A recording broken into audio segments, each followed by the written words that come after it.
avons donc commencé notre enseignement où nous nous sommes posé la question comment entrer dans la dimension d'après, comment passer à autre chose.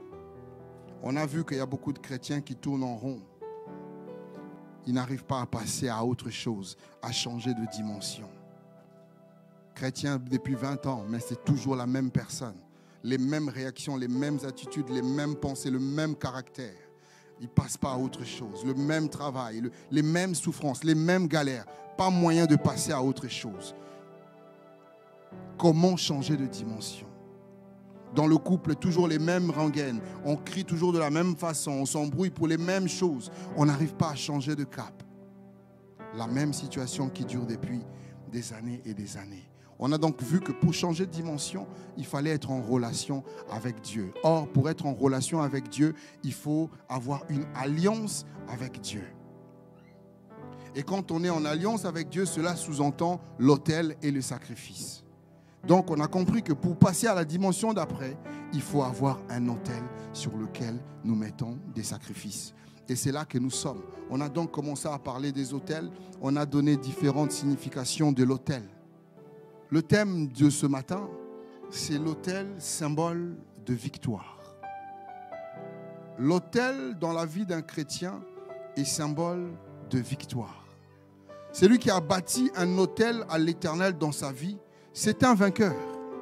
Parce que nous avons vu que Dieu ne descend que là où il y a un autel. Et Dieu ne descend que sur l'autel où se trouve un sacrifice. C'est là le lieu de rencontre. C'est là le lieu de changement. C'est là le lieu de transfert. C'est là le lieu où on peut changer de dimension. C'est le lieu de victoire. C'est là où il y a un autel. On avait pris l'exemple de Paul et Silas. Alors qu'ils étaient liés, enchaînés, complètement attachés dans une prison de la prison, lorsqu'ils ont commencé à bâtir un autel à l'Éternel, un autel de louange, ils ont commencé à bâtir cet autel à l'Éternel. La Bible dit, le lieu où ils étaient a commencé à trembler. Dieu est descendu. Le lieu a tremblé, les chaînes se sont brisées d'elles-mêmes parce qu'un autel a été bâti à cet endroit. Aussi longtemps qu'ils n'avaient pas prié, qu'ils n'avaient pas loué Dieu, Dieu n'était pas descendu. Il fallait qu'il y ait un autel et un sacrifice de louange, comme nous dit l'apôtre Paul. Sans autel et sans sacrifice, il n'y a pas de relation avec Dieu.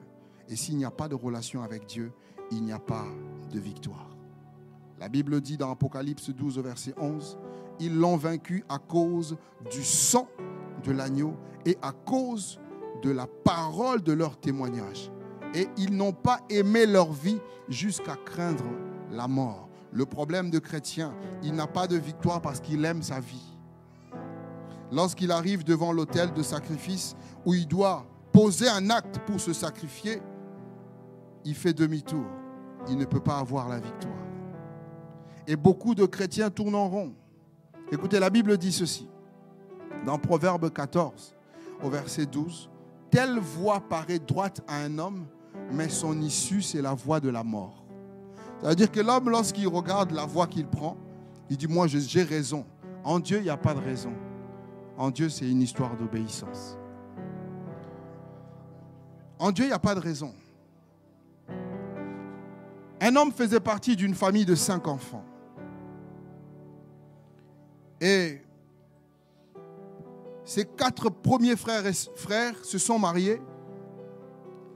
Et à chaque fois qu'ils se mariaient, une fois qu'ils se sont mariés, pour avoir des enfants, c'était tout un problème.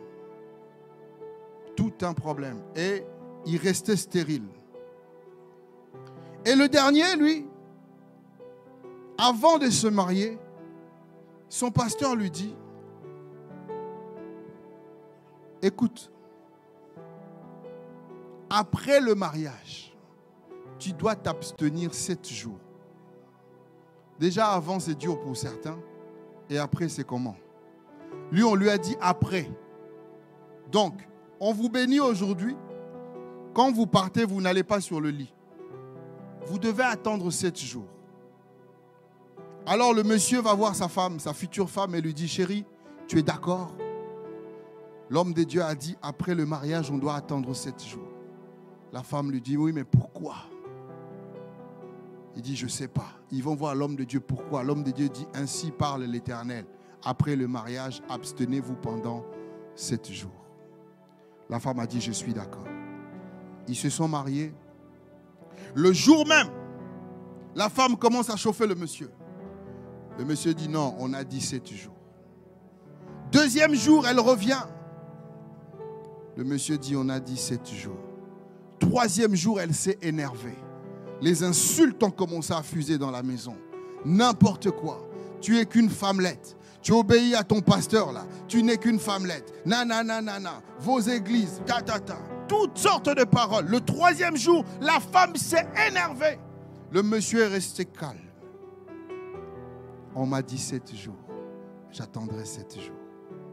Le quatrième jour, au matin, le monsieur reçoit un coup de fil. Sa mère lui dit, il faut que tu viennes rapidement au village où je suis. Je suis très malade. Tu dis, ah maman, je pourrais venir après. La mère dit, non, urgent, tu dois descendre aujourd'hui. Le monsieur prend sa femme et puis ils vont voir sa mère. Là, on est au quatrième jour.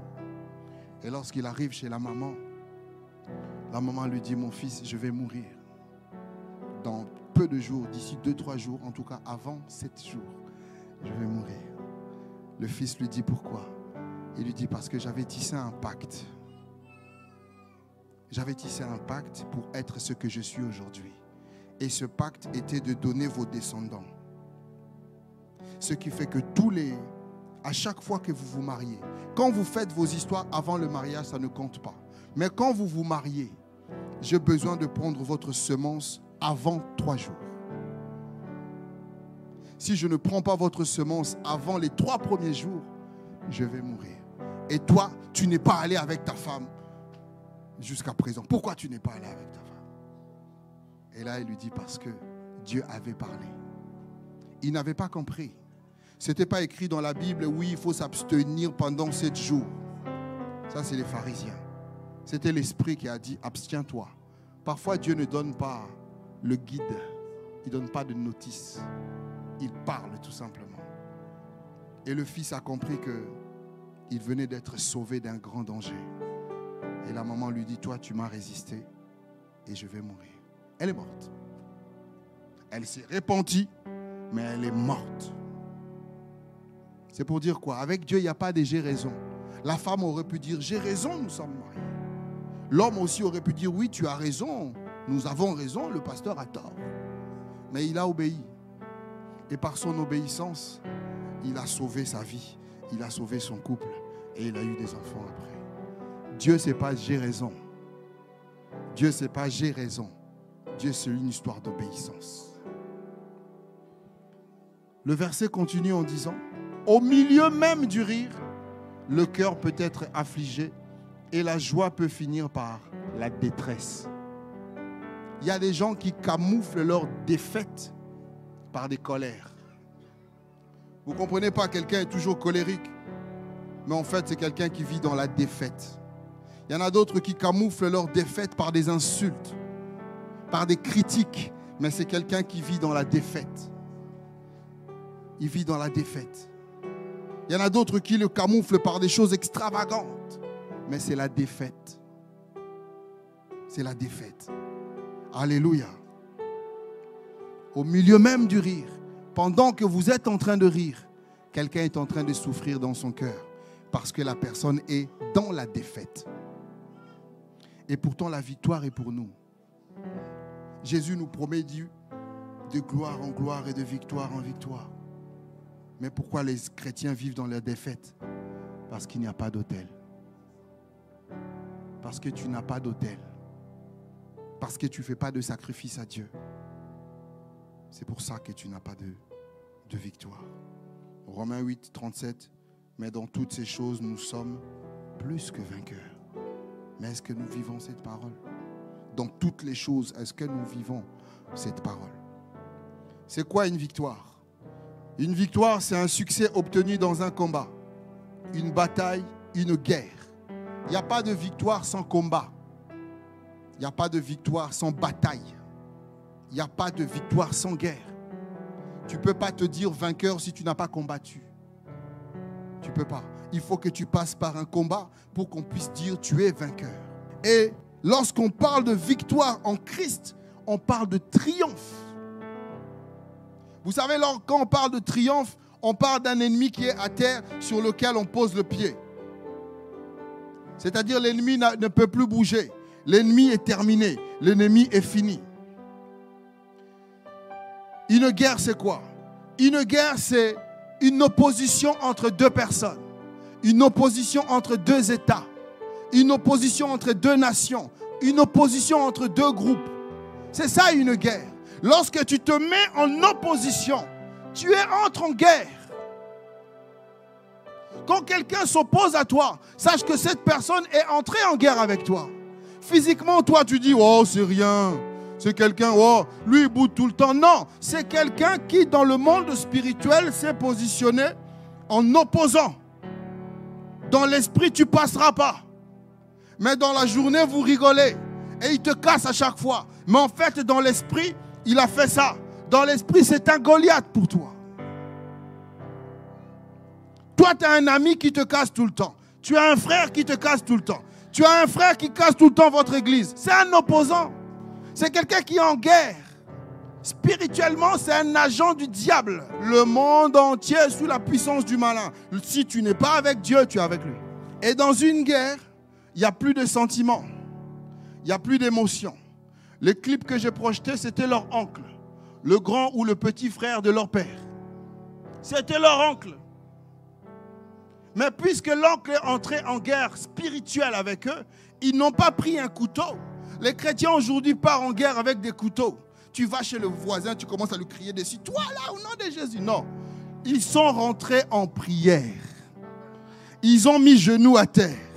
Et ils ont dit, Dieu, tu as dit que tu es descendu pour détruire les œuvres du diable. Seigneur, dans cette maison, le diable est en train de travailler. On ne peut pas empêcher à Satan de travailler. On ne peut pas. On doit lui résister, le repousser. Et il continuera son travail ailleurs. Et ils ont prié. Et ils ont eu la victoire. Amen. Alors Jésus dit ceci. Celui qui n'est pas avec moi est contre moi. Ça, c'est Christ qui le dit. Vous voyez la notion de guerre ici. N'oubliez pas que je parle de symbole de victoire. L'autel. Jésus dit, celui qui n'est pas avec moi est contre moi. Et il dit ensuite, celui qui n'assemble pas avec moi disperse. Tu ne peux pas dire que tu es chrétien et tu te réjouis de disperser les enfants de Dieu. Celui qui disperse les enfants de Dieu est contre Jésus, quelles que soient les belles paroles. C'est ça la parole. C'est lui qui se met entre deux enfants de Dieu et arrive à semer la zizanie entre eux. C'est lui qui disperse, travaille contre Jésus, quel que soit son titre, quel que soit son argent, son apparence. Il divise. Et une telle personne travaille pour Satan. C'est Jésus qui le dit, ce n'est pas moi. Alors je pose la question à quelqu'un ce matin, comme Élie a posé la question à Israël. Il dit, jusqu'à quand clocherez-vous de deux côtés? Jusqu'à quand vas-tu diviser lundi et rassembler mardi? Diviser mercredi et rassembler jeudi? Jusqu'à quand feras-tu ça? Quand Élie pose la question, la Bible dit, et le peuple ne répondit rien. Je me suis arrêté, j'ai dit, waouh, ils étaient vraiment paumés. Ils sont arrivés au point de croire que Baal était comme Dieu. C'était un peuple perdu. Arriver à croire que Baal était comme l'Éternel, c'était un peuple perdu. Et Jésus dit, dans Apocalypse 3, verset 15, « Je connais tes œuvres. » Tu fais beaucoup pour Dieu, c'est vrai. Hein? Tu fais énormément pour Dieu. Il dit, je connais tes œuvres. Je sais que tu n'es ni froid, ni bouillant. Tu travailles, c'est vrai. Tu lis la Bible, c'est vrai. Tu donnes tes offrandes, c'est vrai. Mais tu n'as aucune position. Quand il faut détruire, tu saccages. Et quand il faut unir, tu unis. Quand il faut détruire, tu saccages. Et quand il faut détruire, tu es tiède. Tu t'assois avec ceux qui détruisent. Tu t'assois avec ceux qui divisent. Non, tu dois prendre position. C'est ça la vie chrétienne. C'est ça la vie chrétienne. Il n'y a pas de victoire sans prise de position. Toi, tu manges avec l'ennemi. Après, tu manges avec tes frères. Et après, tu manges avec l'ennemi. Et tu crois que tu peux avoir la victoire. C'est pour ça que ta vie ne change pas. Un vainqueur, c'est quelqu'un qui se positionne. Et ça commence là, dans le mental. J'accepte de perdre, mais je veux gagner ça. J'accepte de perdre ça pour gagner ça. Mais seulement, Ephésiens 6 nous dit que nous n'avons pas à lutter contre la chair et le sang. Mais on nous dit que ce sont des dominations, des autorités, de principautés. Écoutez, quand on parle des dominations, de principautés, on parle des démons qui sont à la hauteur de diriger des nations. On parle des démons qui gouvernent. Parfois, juste avec un petit démon d'hypocrisie, on a du mal. Un petit démon de mensonge, on a du mal. Un petit démon d'impudicité, on a du mal. Mais on dit, je suis plus que vainqueur en Jésus-Christ. Je disais à quelqu'un, un véritable chrétien ne reçoit pas des représailles de l'ennemi. C'est celui qui a des faiblesses qui reçoit des représailles de l'ennemi. Quand tu es positionné en Christ, tu es dans la position de celui qui ordonne. Il n'y a pas de représailles. Toi, tu as déjà fait des représailles à ton patron? Non. Le patron, il arrive, il dit, je veux ça pour demain. Et il s'en va. Et de là où tu es, tu trembles et tu le fais pour demain. Et le chrétien en Jésus, il est dans la position d'un patron. Il dit au démon, va. Le démon part, il n'y a pas de représailles. Ceux qui ont peur de représailles, il y a des chrétiens peureux. Ils se disent hommes de Dieu, peureux. Ils ont peur de représailles. Le chrétien, il n'y a pas de représailles. Tu es protégé dans le sang de Jésus. Il n'y a pas de représailles. Jésus dit, tous les démons de l'enfer ne peuvent rien faire contre toi. Mais seulement tu dois te positionner. Tu es touché parce que tu n'as aucune position. Aucune position. Jésus dit ceci. L'Esprit du Seigneur est sur moi. Parce qu'il m'a envoyé pour annoncer une bonne nouvelle aux pauvres. Il m'a envoyé pour guérir ceux qui ont le cœur brisé, pour proclamer aux captifs la délivrance et aux aveugles le recouvrement de la vue, pour renvoyer libres les opprimés et pour publier une année de grâce du Seigneur. Jésus dit, moi je suis venu déclarer que celui qui travaillait jusqu'à présent, son temps est terminé. Il dit, celui qui vous a déclaré la guerre, son temps est terminé. Celui qui a dit que tu ne vas pas réussir, son temps est terminé. Je suis venu annuler sa parole. C'est ça que cette parole veut dire. Celui qui te faisait pleurer jusqu'à présent, son temps est terminé. Celui qui te maltraitait jusqu'à présent, son temps est terminé. Celui qui t'empêchait d'avancer, son temps est terminé. Mais seulement toi, positionne-toi. Alors pour finir, on va prendre l'exemple d'une personne qui s'est positionnée. Je dois le lire pour que vous puissiez comprendre. Nous le prenons tous ensemble, c'est Juge 6. Le verset 24. Gédéon bâtit là un autel à l'Éternel et lui donna pour nom l'Éternel ma paix. Il existe encore aujourd'hui à Ophra, qui appartenait à la famille d'Abiézer. Dans la même nuit, l'Éternel dit à Gédéon, prends le jeune taureau de ton père et un second taureau de 7 ans. Renverse l'autel de Baal qui est à ton père et abat le pieu sacré qui est dessus. Tu bâtiras ensuite et tu disposeras sur le haut de ce rocher un autel à l'Éternel ton Dieu. Tu prendras le second taureau et tu offriras un holocauste avec le bois de l'idole que tu auras abattu. Dieu donne un ordre à Gédéon, mais avec beaucoup de précision.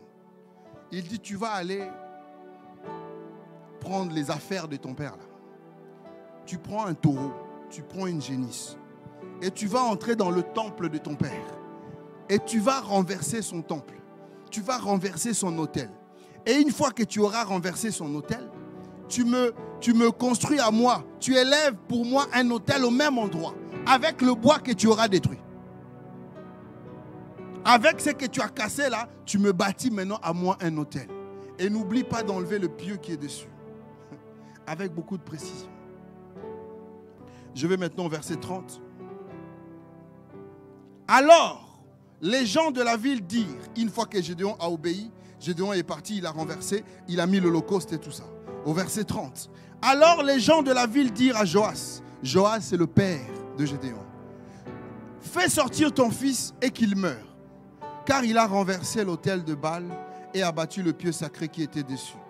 Joas répondit à tous ceux qui se présentaient à lui, est-ce à vous de prendre parti pour Baal? Est-ce à vous de venir à son secours? Quiconque prendra parti pour Baal mourra avant le matin. Si Baal est un dieu, qu'il plaide lui-même sa cause, puisqu'on a renversé son autel. En ce jour-là, on donna à Gédéon le nom de Jérubbal en disant que Baal plaide contre lui, puisqu'il a renversé son autel. On comprend maintenant que le problème d'Israël, c'était Joas. Une personne. Joas est le père de Gédéon. Et le père de Gédéon a élevé en Israël un autel pour un autre Dieu. Et le fait d'élever un autel pour un autre Dieu et renverser l'autel de Dieu, il attire en Israël ce Dieu-là. Donc ce Dieu avait accès facile en Israël. C'est pour ça que Madian, puisque les Madianites adoraient les Baals. Baal, c'est l'ensemble de plusieurs dieux. Les Madianites adoraient les Baals. Et Dieu dit, renverse l'autel de Baal qui est à ton père.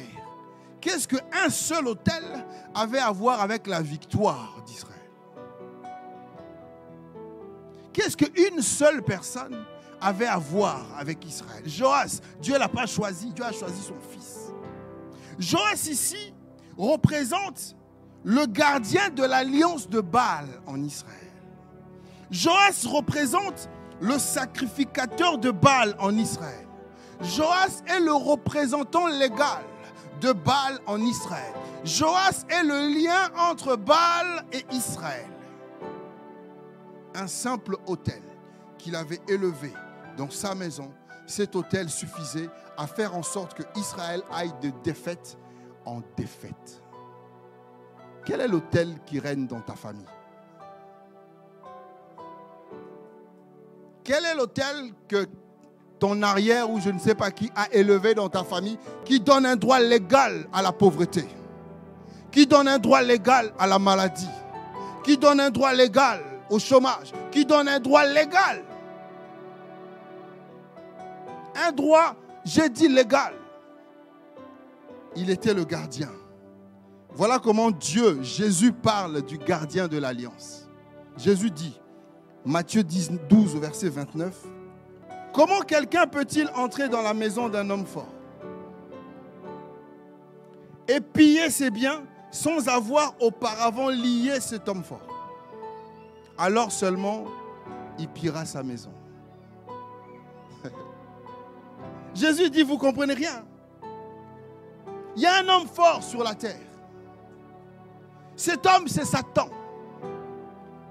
Parce que pour que Jésus dise ça, ceux qui parlent beaucoup lui ont dit, tu fais tes miracles par Belzébul. Jésus dit non. Il y a un homme fort ici. Mais moi, je suis plus fort que lui. C'est pour ça que j'arrive à piller ce qui est à lui. Mais on nous dit ici que l'homme fort a des biens. Luc 11, verset 21. Lorsque un homme fort, bien armé, garde sa maison, ce qu'il possède est en sûreté. Mais si un plus fort que lui survint et le dompte, il lui enlève toutes ses armes dans lesquelles il se confiait et il distribue ses dépouilles. Celui qui n'est pas avec moi est contre moi et celui qui n'assemble pas disperse. Jésus dit, le nouveau homme fort, c'est moi. Si tu n'es pas avec moi, tu es avec le nouveau perdant. Et ici, il dit, un homme fort bien armé. Ça veut dire que cet homme est fort. Comment? Par ses armes. Satan est bien armé. On nous dit, ce qu'il possède est en sûreté. Qu'est-ce que Satan possède? Ce que Satan a comme richesse, c'est toi. L'âme captive. C'est ça la richesse de Satan. Satan utilise les hommes pour détruire les hommes. L'arme la plus puissante de Satan, c'est l'homme. Les biens que Satan a, ce n'est pas l'or et l'argent. Les biens de Satan, ce sont les hommes, les âmes. Et c'est ça que Jésus dit. Moi, je viens pour dépouiller Satan de ce qu'il a. La Bible dit que Jésus, lorsqu'il est mort, il est allé aux enfers. Il est parti dépouiller l'enfer. Il a pris toutes les âmes qu'il y avait en enfer. Il lui a pris tout ce qui était à lui. Il est parti avec. Et il dit dans Colossiens qu'il l'a dépouillé. Il l'a exposé à la croix. À la croix, il a fait quoi? Il lui a pris toutes ses armes. Satan est costaud. Il fait peur. Mais il n'a rien. Jésus l'a dépouillé. Il lui a enlevé ses armes. Il est zéro. Mais il ne fait que faire peur aux gens. Mais Satan est zéro. Et quand on a peur, c'est fini. Il t'attrape et il t'utilise puisque ton âme lui appartient. Jésus dit, tu ne peux pas entrer dans la maison de l'homme fort si tu ne le lis pas. Tu ne peux pas. Et ici, le problème de Madian, c'était Joas. L'homme fort d'Israël, c'était Joas. Tout le monde avait peur de Joas. Et c'est pour ça que Gédéon avait peur de son père. Parce que son père représentait Baal. Son père représentait un Dieu étranger. C'était lui l'homme fort d'Israël. Et Dieu lui dit, si tu tapes l'homme fort, tu as gagné son armée. Donc tu dois détecter qui est l'homme fort. Parce que si tu touches à l'homme fort, tu as touché à toute l'armée. La Bible dit que les Philistins viennent, ils présentent qui? Goliath, un homme fort. Ils présentent Goliath et Goliath se met et dit, donnez-moi le plus fort de chez vous. Si le plus fort de chez vous arrive à me battre, alors vous avez gagné l'armée. L'homme fort, c'était Goliath. Mais David, Dieu a suscité David et David était devenu homme fort pour contrer Goliath. Et toi, tu es le Gédéon de ta famille. Dieu te suscite pour que tu fasses tomber l'homme fort dans ta famille. Pour que tu ailles renverser les autels qui sont levés dans ta famille. Pour que tu fasses arrêter les sacrifices qui sont donnés dans ta famille. C'est toi l'homme fort. Mais seulement il faut que tu sois avec l'Éternel. Il faut que tu marches avec l'Éternel. Pour avoir la victoire, tu dois être attaché à lui. Parce que l'homme fort représente Satan. Et quand Satan est quelque part, rien ne marche. Lui, ça va, mais les autres, ça n'allait pas. Parce qu'il y avait ce qu'on appelle une activité démoniaque dans le coin. Dispose-toi en homme fort. Que ta mentalité change. Dieu a travaillé la mentalité de Gédéon. Dieu va susciter quelqu'un qui va faire un rêve pour Gédéon. Dieu dit à Gédéon, écoute, descends dans le camp ennemi, va voir. Et quand Gédéon arrive dans le camp ennemi, il entend des gens parler. Il y en a un qui dit, oh, j'ai fait un rêve. J'ai vu un rouleau qui est arrivé dans notre camp. Ça nous a ravagé. Et ça a ravagé aussi l'autre camp. Après, il dit, ah, mais ce rêve, je l'ai compris. Je crois que c'est Gédéon. Donc lui-même, il fait un rêve. Et lui-même, il comprend aussi le rêve. Il interprète et il donne la solution. Ton ennemi va faire des rêves. Et ton ennemi va donner la solution. Et ton ennemi viendra te dire, en fait, c'est toi le vainqueur. Donc, Dieu te prépare à entrer dans cette guerre comme un vainqueur. C'est pour ça qu'il n'y a pas de pitié dans la guerre. Enlève la pitié dans ton cœur. Parce que tu vas être vaincu par la ruse. Tu vas être gagné par la ruse si tu marches avec la pitié. Dieu va commencer à faire. Laisse Dieu aller jusqu'au bout de son processus. Jusqu'au bout. Il faut que l'ennemi plie genoux et que l'ennemi dise, c'est l'Éternel qui est Dieu. Alors pour finir en parlant des Gédéons, la Bible dit que du temps des Gédéons, les Madianites n'ont plus jamais levé un petit doigt. Pourquoi? Parce qu'il a triomphé sur eux. Je prie que Dieu te débarrasse. Je n'ai pas fini avec mon histoire de débarras. Que Dieu te débarrasse de tout entourage toxique au nom de Jésus. Tout entourage qui t'empêche de prospérer. Tu veux prier, il t'empêche de prier. Tu veux jeûner, il t'empêche de jeûner. Tu veux offrir un sacrifice à Dieu, donner, il t'empêche de donner. Tu veux aller à l'église, il t'empêche d'aller à l'église. Tu veux faire du bien à quelqu'un, il t'empêche de faire du bien. Tu veux ne serait-ce que dire du bien à ton pasteur. Il dit, hé, les hommes de Dieu, il t'empêche de dire du bien. Dieu dit, bénis ton pasteur. Tu dois bénir celui qui t'enseigne. C'est biblique. Il t'empêche d'accéder à une bénédiction. Écoute, Dieu dit ceci. C'est lui qui reçoit un prophète en qualité de prophète aura la bénédiction du prophète. Toi, tu veux recevoir ton... Et lui, il te dit non, on est tous pareils. En fait, c'est ton Goliath. C'est ton Goliath. L'histoire de ce jeune homme riche là, je vais terminer par là. Jésus dit à ce jeune homme riche, va vendre tout ce que tu as et suis-moi. C'est pour dire quoi? Jésus lui dit, je n'ai pas besoin de ton pognon. Ce n'est pas toi qui m'enrichis. Le sacrifice que l'on donne à Dieu, ce n'est pas pour l'enrichir. Le sacrifice que l'on donne à Dieu, c'est pour l'honorer. Tout sacrifice que tu donnes à Dieu. La preuve en est que dans l'Ancien Testament, c'est illustré. Donc, ce qu'on donnait à Dieu partait en fumée. Il ne le mange pas. Donc, si autrefois c'était des billets de 500 et que Dieu avait dit, mettez vos billets de 500, tu mets ton billet de 500, après tu lui dis bye bye. Il part en fumée. C'est la fumée là que Dieu agrée. Donc, ce n'est pas pour le nourrir.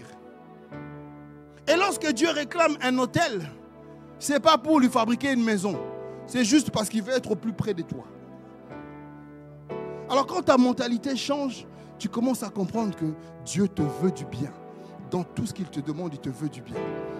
Gédéon a expérimenté la bonté de Dieu. Gédéon a expérimenté la grandeur de Dieu. Gédéon a expérimenté la puissance de Dieu. Dieu lui a dit, débarrasse-toi de ce peuple nombreux. On ne part pas en guerre avec des lâches. On ne part pas en guerre avec ceux qui regrettent. On ne part pas en guerre avec ceux qui murmurent. On ne part pas en guerre avec ceux qui boudent. Débarrasse-toi de tout cela. Prends des vaillants. Prends des gens qui sont capables de lâcher hommes, femmes, enfants. Prends des gens qui sont capables de lâcher leur boulot pour la gloire de l'Éternel. Et quand Gédéon est parti en guerre, c'était avec un petit nombre. Et ce petit nombre a triomphé d'un grand nombre, d'une multitude. Alléluia. Est-ce que tu peux te lever? Nous allons prier le Seigneur. Dieu